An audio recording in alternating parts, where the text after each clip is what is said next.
Dropping the atomic bomb signaled an end to World War II, but what if it hadn't? It's a question the Allies pondered, and they had some answers. Looking back, it may seem like the end of World War II was a foregone conclusion. After all, by August 1945, the Axis powers in Europe had been defeated, so surely Japan would soon surrender as well. But that wasn't exactly the case. For one thing, the Battle of Iwo Jima in February and March of that year made Japan's resolve to keep fighting painfully clear.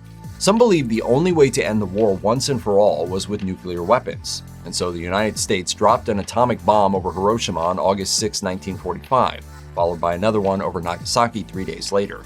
Then on August 15th, Emperor Hirohito publicly surrendered. But history could have been very different if more hawkish voices had prevailed. In the face of continued Japanese resistance, the obvious solution to some decision makers was to fire even more nuclear weapons.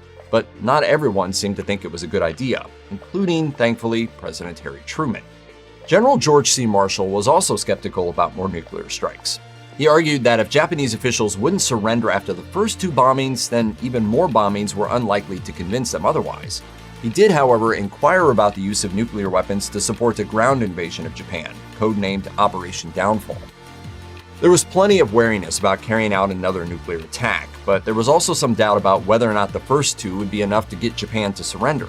During a telephone conversation on August 13, 1945, General John E. Hall and Colonel Lyle E. Seaman discussed the possibility of the Manhattan Project producing a 3rd nuclear weapon.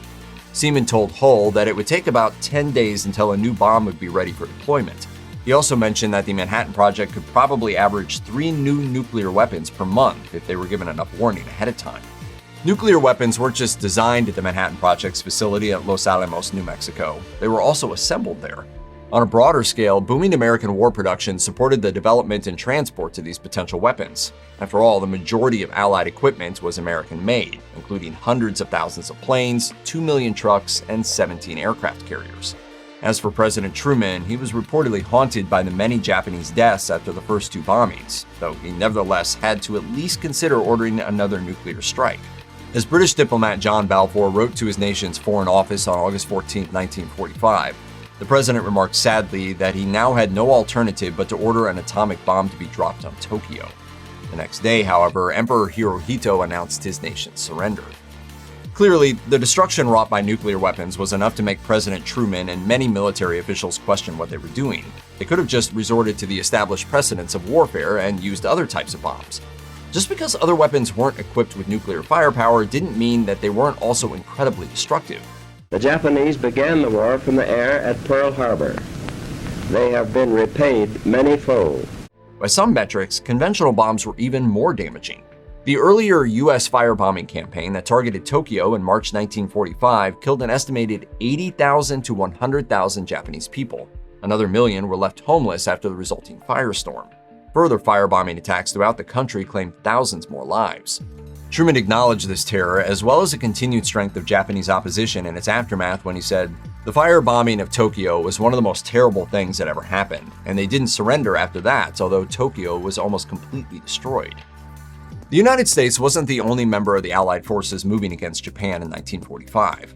With the fall of Europe's Axis powers, the Soviet Union began to turn its efforts toward the war's Pacific theater. At the February 1945 Yalta Conference, the Soviet Union agreed to join the fight against Japan soon after Germany's surrender. American General Douglas MacArthur expected the Soviets to engage with Japanese forces in the occupied Chinese territory of Manchuria. Soon afterwards, the Americans would commence an invasion of the Japanese home islands. On August 8, 1945, the Soviet Union did just that by declaring war on Japan and almost simultaneously beginning their attack on Manchuria. By this point, FDR had died and Harry Truman had taken his place. Truman met with Soviet leader Joseph Stalin and British Prime Minister Winston Churchill in July and August at the Potsdam Conference. Stalin learned that the US had a new and powerful weapon on its hands, though Truman didn't necessarily specify that the US had nuclear capabilities. It did surely make Truman's Potsdam threat of prompt and utter destruction against Japan sound far more serious than just some performative chest thumping, though. To many Allied strategists, a land invasion of Japan was practically inevitable, but the prospect of sending thousands of troops into the country wasn't exactly a pleasant idea. The US had overtaken smaller territories, but with great effort and many casualties. An estimated 13,000 American service members were killed in the struggle for Okinawa, about 35% of the forces sent to that small outlying island. We had crossed the island And that was when our trouble began. That bloody toll was certainly on the minds of Truman and others. They believed that a land invasion of Japan's home islands would produce at least as many casualties at Okinawa, if not more. Those projections didn't include Japanese deaths, although the assumption was that those numbers would be staggering as well. At one point, Truman wrote, "My object is to save as many American lives as possible, but I also have a human feeling for the women and children of Japan." Despite these concerns, plans for a ground invasion known as Operation Downfall were put into motion. Conceived in early 1945, the operation was intended to target the islands of Kyushu and Honshu and slated to begin in December that year. The use of poison in various forms was also considered during the plans to invade Japan. One possibility was an herbicide applied to rice crops, although this wouldn't have been feasible until after the start of the land invasion. Plus, the rice may have been needed to feed Allied troops. Moreover, millions of Japanese civilians could have died, especially considering that the country was deeply food insecure by 1945. But the strategy could have been reconsidered if the invasion went on for an extended period. General George C. Marshall also pushed for the use of poison gas, though he told President Truman that it would be only used against combatants who wouldn't surrender. Marshall argued that gassing soldiers would spare the lives of American personnel, as opposed to having them confront Japanese forces face to face, which happened at Iwo Jima. But Truman refused to give the go-ahead. His argument was based on a precedent established by his predecessor. FDR had said that he would only allow it if the enemy deployed its own poison gas attacks first. Now, there's no indication that this option was ever completely off the table, though. If a land invasion proved difficult or the mounting number of casualties began to weigh heavily on commanders, then Truman could very well have been persuaded that gas attacks were a necessary evil. The gas burnt my throat, caused pains in my chest, and made breathing all but impossible. The United States hardly planned to conduct a land invasion alone. By July 1945, the British Chiefs of Staff outlined campaigns of their own that were meant to retake parts of Southeast Asia and Singapore. But some officials worried that these plans weren't enough. If there wasn't a significant British presence in Operation Downfall, would the American attitude toward one of its allies sour? And how would Asian nations feel about Britain returning after the war and attempting to manage territories after having done so little to repel the invading Japanese forces?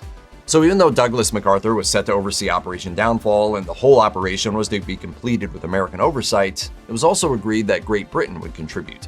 And so British troops were set to take over for some of the American divisions that were supposed to invade Honshu.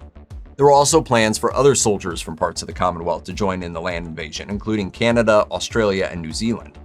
British divisions would have been able to keep their own uniforms, but for simplicity's sake, they would have all been given American weapons and other supplies before the invasion began. Now, by the summer of 1945, the American Navy had already established a blockade of Japan. If Japan refused to surrender, then this strategy would have intensified. Alas, this could have led to the deaths of millions of people by cutting off supplies to a nation that had long depended on imports. Japan had already been experiencing these difficulties for years, as President Roosevelt had shut down exports of steel and oil after the 1941 attack on Pearl Harbor. Goods from Japanese territories in the Pacific were similarly cut off, largely by mines and submarines patrolling nearby waters. As the war went on, this blockade became more aggressive. The American military produced more weapons, crafts, and soldiers. By 1945, Japan's imports had slowed to a mere trickle. American strategists didn't necessarily know that Japan's agricultural sector was already in dire straits. Rice crops performed poorly in 1945, so a blockade that halted food imports could have been profoundly deadly. Plans to attack the country's rail system would have exacerbated this problem. Strikes on the rail infrastructure, which was already limited, would have made it even more difficult to move rice around the country to hungry citizens. Furthermore, shipping goods during the war from one region of Japan to another along the coast was also all but impossible due to the blockade. Japan was basically in ruins at this point. Considering the resistance that Allied forces encountered in Japanese-held territories like Iwo Jima and Okinawa, commanders expected opposition on the main islands of Japan to be at least as fierce, if not more so. They got ready for the seemingly very real possibility of a long and arduous occupation. General MacArthur, who was the Allied commander of Japan from 1945 to 1951, was among those who predicted that an occupation after a land invasion would be a grinding slog. Specifically, he expected a decade or more of attempting to control Japan, which would be all the more difficult by the possible presence of guerrilla fighters. It was widely assumed at the time that the Japanese people thought they were winning, or at least believed that they could still prevail in the face of Allied encroachment. But there's evidence that higher-ups in the Japanese military were less optimistic.